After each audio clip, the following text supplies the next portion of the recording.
By mě zajímalo, proč pro play nejsou ženy, je to tím, že žádný tolik nehrajou, nebo jsme pomalejší? Já nevím, jako někde bude nějaký vysvětlení určitě, proč pro play nejsou ženy, ale já ti nedám takový, který není toxický. Jsou pomalejší, určitě my se dokážeme udělat za pár sekund. Je to tak, holky jsou pomalejší, no.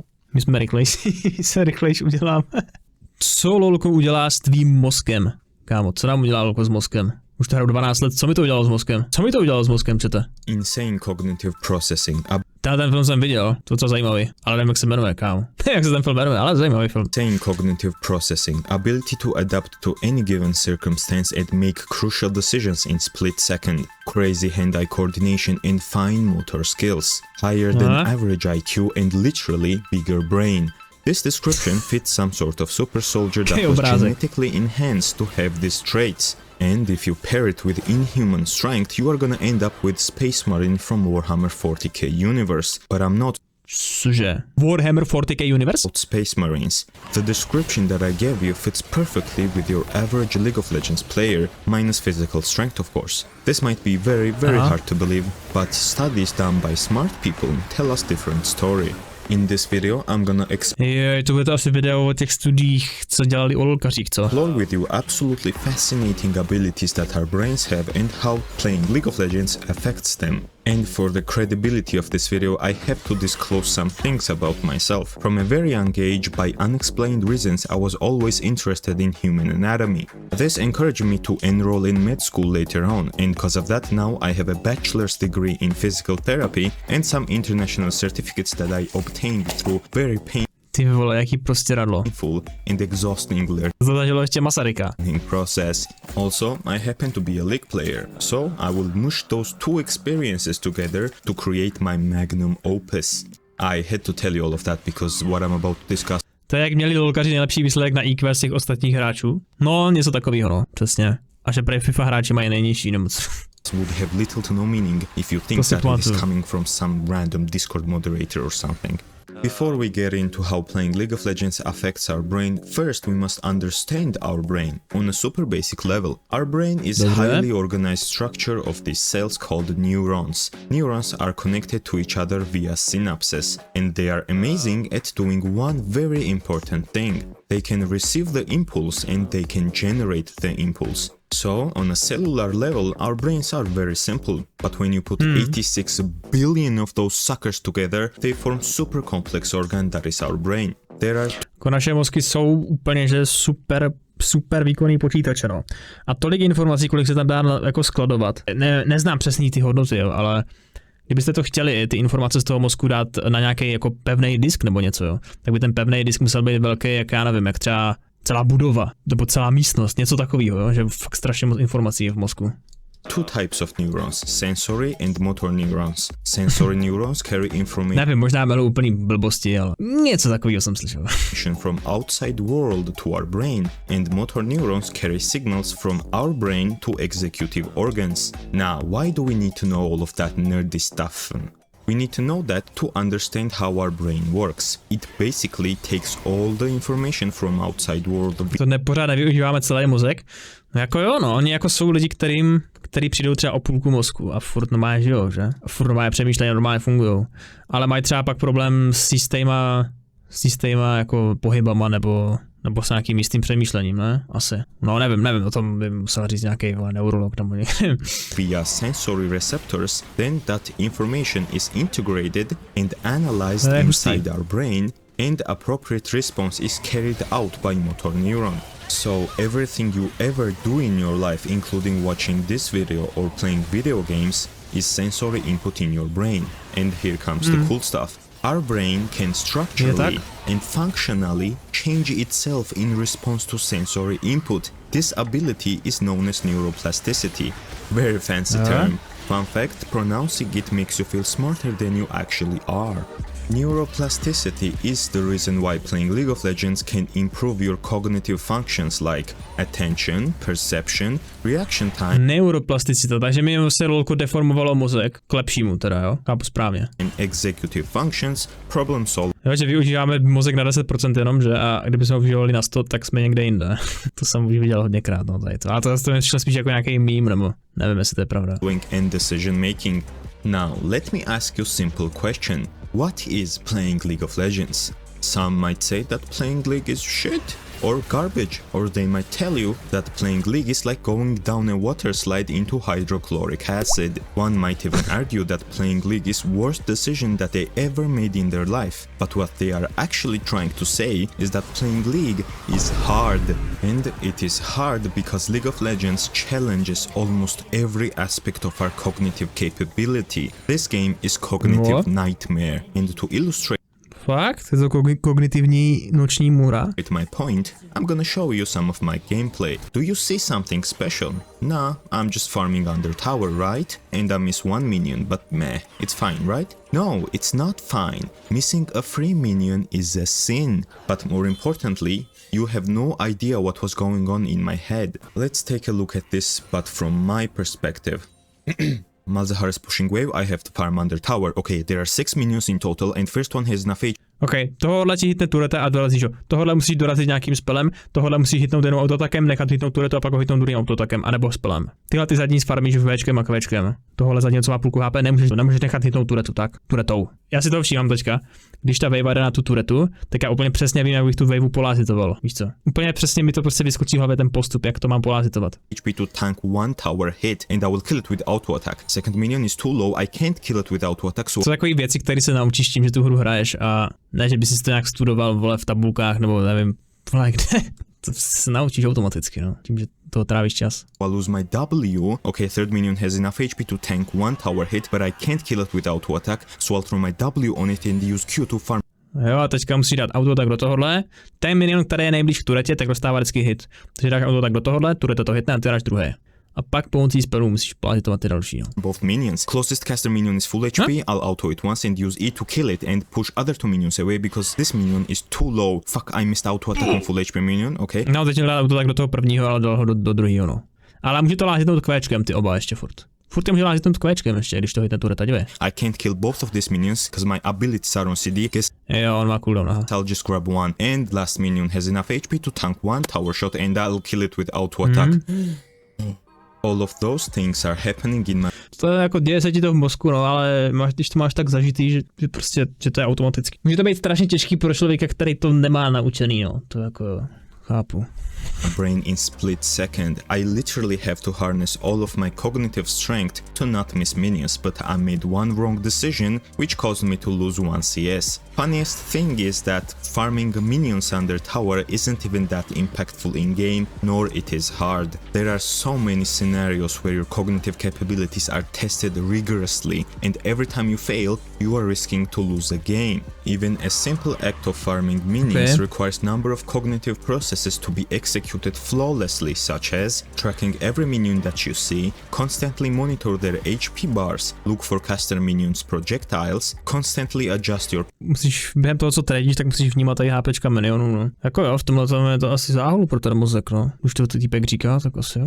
Position in relation to minions, calculate your auto attack damage and time that it takes for your auto to reach minions, and I haven't even mentioned enemy champion and all the things that you have to consider about trading. Do you see how cognitively demanding these things can be? Completing this kind of tasks forces your brain to form new synaptic connections and strengthens already existing ones. You are basically reinforcing your neuroplasticity by completing tasks like farming minions. A takže ty svůj mozek jako podvědomě nutíš k tomu, aby prostě sledoval i ostatní věci, jo. Nebo já chápu to správně. Teď tě to lolko naučí, jako. Protože jako když si vzpomenete, každý, když si začínali hrát lolko, tak jste absolutně nedokázali tradit šampama a sledovat, jaký HPčka mají minioni, že jo. Dneska, když už to někdo hrajete třeba 5 let, tak asi už to zvládáte daleko líp. And so much more. And that is the reason why I love League of Legends. I don't see it as just a game. I see it as a tool to improve yourself and directly affect your brain in a way that almost no other game can. League of Legends is astonishing, both as a game and as a tool to better yourself in many different ways. Alright, enough of this yapping. I said some big words, but if I cannot prove it, then it means nothing for you guys. So let's take a look at some evidences to prove that playing League can be beneficial for your brain. or trustworthiness of the evidence that I'm about to provide, I'm gonna be ranking them on the evidence-o-meter scale thing. On this scale, 0 is equivalent to anecdotal evidence which is less trustworthy, and 10 means evidence that is backed by specific scientific research and is highly trustworthy. Už se sfaramit od někoho, nebo si prostě mátil milion, jak se ti chtělo. Já jsem hrál jungle, takže tam to nepostavíš ty lázity. Okay, let's take a look at reaction time first. Average human reaction time ranges from 200 to 250 milliseconds in normal, practical, non-laboratory conditions. Among us mortals, highest reaction time is recorded in individuals that work in this field, and I quote, "Some have better reaction time than others. Fighter pilots, Formula 1 drivers and championship video game players fall into the 100 to 120 ms bucket." Piloti, řidiči formulí a hráči videoher, jako profesionální, jsou mezi těma, co mají nejrychlejší reakce. On the left side of the reaction time curve. This is crazy. Among humans, fastest reaction time is recorded in fighter pilots, Formula 1. A v tom lolku záleží na každé prostě setině, že? Sekundový stun je strašně dlouho. Za 0,2 sekundy tě něco vymaže v té hře. One drivers, please note that both of this profession is highly risky and simple mistake can cause you to die, and right next to them are fucking esports players, like what? Jako, já nechci být teďka jako zlej nebo něco, ale ono se hodně říká, že jako esport hráči docela jako berou dost jako nějaký pilulky, no řekněme, nebo jak to říct, nějaký bonbonky na podporu reakcí, no, nebo jak to říct. Takový jako, že si dáš bonbon a úplně seš kurva, ty vole, úplně jedeš. Všecko dáváš jako bůh. Tady je to docela rozšířený, jakoby v LEC a LCS a podobně, no. Jako tyhle ty zakázané látky. Ale něco jako speed, já nevím, co to je přesně. Nevím, prej o tom mají ví třeba ti trenéři těch týmů, jo, že to berou ty hráči. Že asi ti, co to neberou, tak jsou trochu mechanicky horší a pak jakoby zaostávají, takže to asi berou všichni prej. Něco takového jsem slyšel, jo. Řekněme, že jsem to slyšel od člověka, který se v tom prostředí jako i pohyboval, jo. Ne, že by jako něco bral a že by tam hrál, to ne, ale no, jako myslím si, že nekecal, tak to řeknu. Věřím tomu. What? And if we take a look at Pro League players, že ty reakce tam jsou strašně důležitý, no. Their reaction time is well under 200 milliseconds, which is quite fast. As for myself, on human benchmark, I'm barely getting under 200 ms consistently, and that puts me in about 75th percentile of the users on this particular site. I'm gonna give this evidence 7 points on evidence-o-meter because I'm lazy. Zkusím to taky, jako jsou 2 ráno, no, já nevím, jestli tam něco mít, ale tohle jsem dal pod 200. Znova.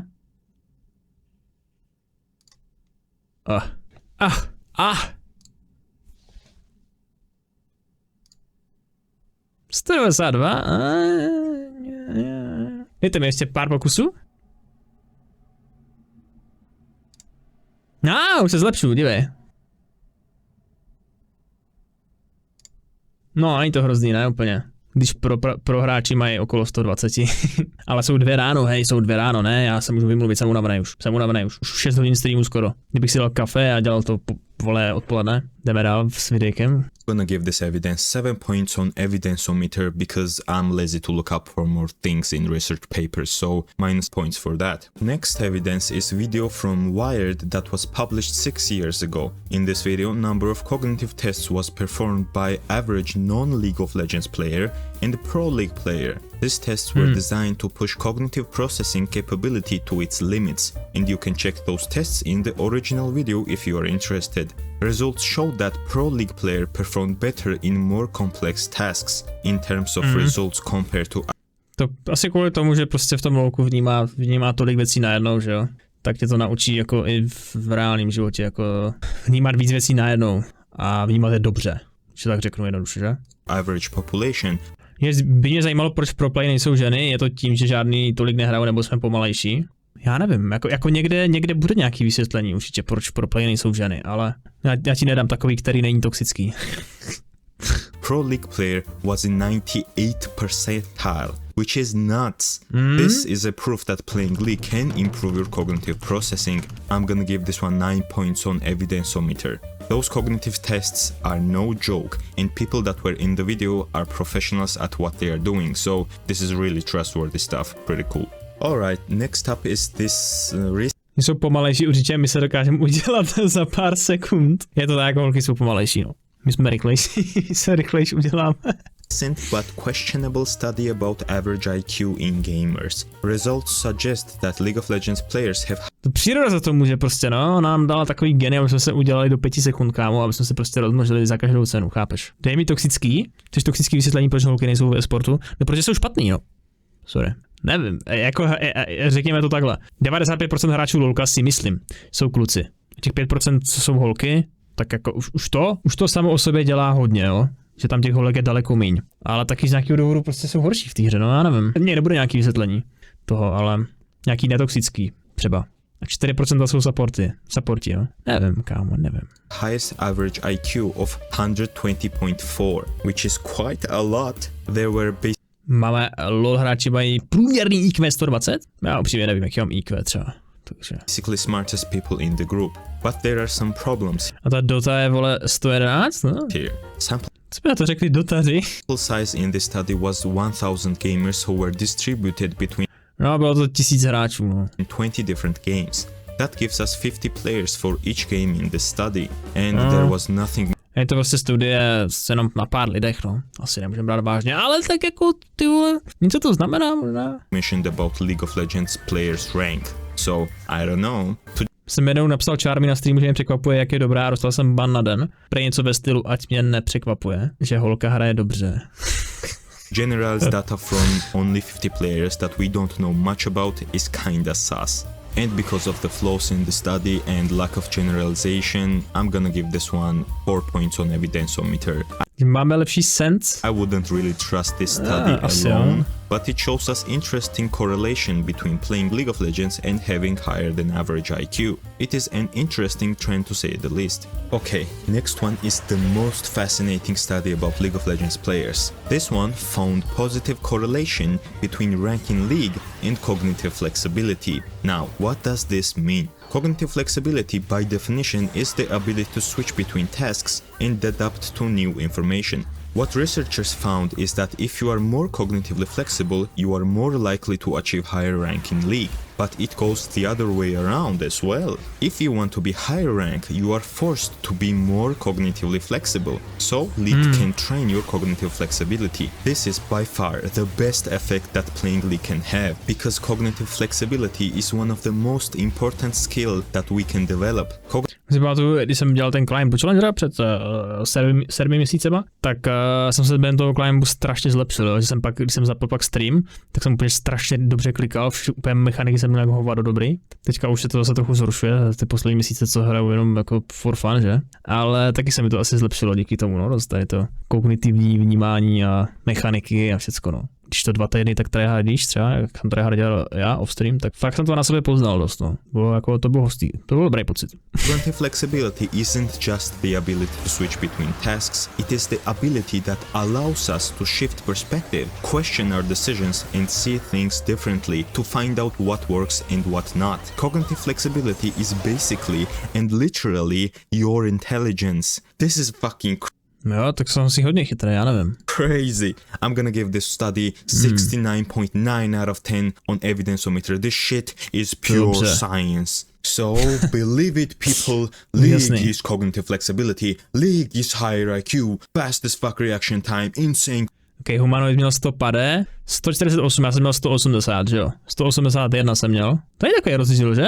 Jsem měl 180 a on 150. Jdu do LEC hrát, ne ještě. Insane cognitive processing, neuroplasticity, quantum mechanics, mathematics, the secrets of our universe, it is all there. League of Legends is firing with its beauty, tuning into it, they want to shatter your mind, talking about how toxic this game is. Dobrý. Apologies for that. My friend is spamming my DMs with Alex Jones daily motivation and it is taking toll. 177 já, tak to tě jdu překonat asi, no. Podle mě i memory hodně trénuješ, jak si pamatuješ, jaký champ co dělá. To nevím, to je jenom o praxi. Mně strašně přijde, že to lolko je jenom o praxi a jak moc se snažíš zlepšovat. Pokud se chcete zlepšovat v lolku nebo v jakýkoliv hře, nestreamovat to. Streamování vám bere prostě strašně moc té pozornosti.